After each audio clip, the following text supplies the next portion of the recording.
Movie and music. This is the time of the curriculum where the kids sit together in small groups with their leaders and get to watch the movie and have some worship time together. Now we need a helper.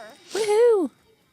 And I'm actually going to let Mr. J go over there. Now, this is an important part. This is a transition time where we're moving the star because before movie and music was prop talk. It's all finished. And now we're moving on to the movie and music section. Love it. Do you We're- always, every single week, do you always flip over the picture schedule cards? Yes, even if I have kids that have been in there with me for a whole year Right. and know it like the back of their hand, Right. we always go through it and move the star to the next picture, Doing so flip over the one before it so that kids can see what have we finished Right. and what's coming next. Oh, I agree. If you don't flip the cards to the blank side, sometimes they don't read left to right like we do. Right. That's a learned skill from school. That's true. I will get it all. You want to turn it over so they know that that's done. They don't have to worry about that part anymore. Exactly. And they can see how much is left. Yes. It's, Oh, yes, this one. This is important because I said, oh, I've seen this before. yes. The kids in this room have actually seen this video 5 or more times already because they we have. watch the same curriculum we used for the whole month of July. Go on. Heather, whenever you're watching a video again with the kids, what kind of things do you do to make them excited about it so they don't feel like it's stale or anything? Well, I always like to get excited and let them know, oh, how exciting, I've seen it before too. And then we have like a shared experience already, even before we watch the movie together. But sometimes I'll ask a child, I'll say, oh, you've seen it before? Will you please make sure and say the verse really well so that all the other kids can hear Yes. it? Or if you hear the answer, make sure you say it really loud. Or sometimes I'll say, what's your favorite part? Let me know when it's coming up. And that, because we know kids love to share a movie with an adult that they've seen before a billion times. Yeah, they're not the kind of people that like to watch it in silence. Exactly. Very true. And I noticed there is no silence in the room right now during the song. No, there is not. They love to sing the song. Yes. And when they are engaged and they're singing or they're talking about how much they love it, I don't ever shush them. I encourage them to really get in there And notice and have I'm- a good time. Right, and I'm sort of helping this one child transition who's having a little bit of a slower Yeah, transition why to are you moving sitting. his hands around? Because I thought I would get him involved in the music with his body in rhythm. And he did. And look, now he realizes, oh, song time is done. Dancing time is done. Okay, I'll sit.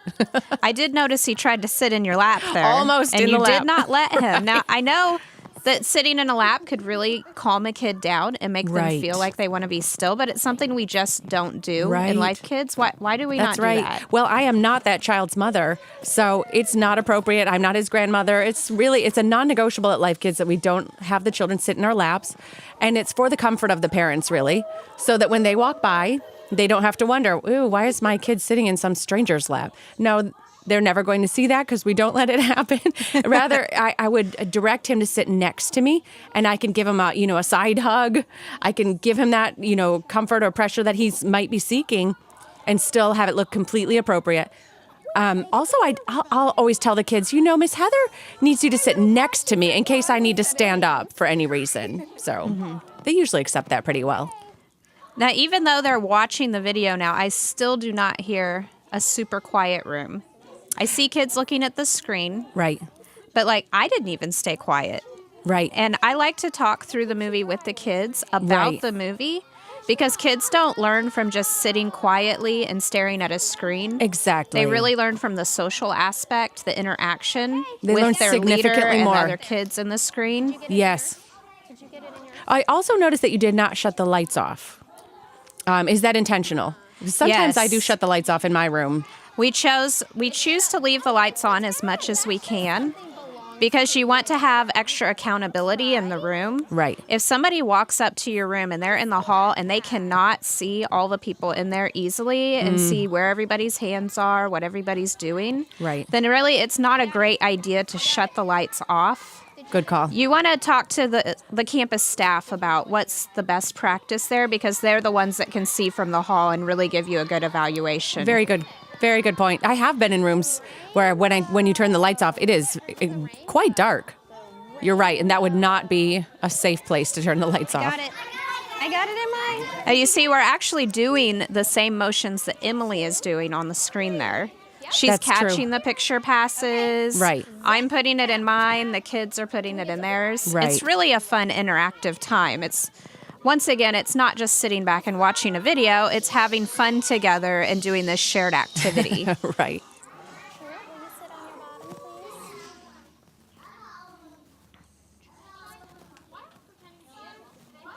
And obviously, they are working together as a group because they all fell silent together. Yes.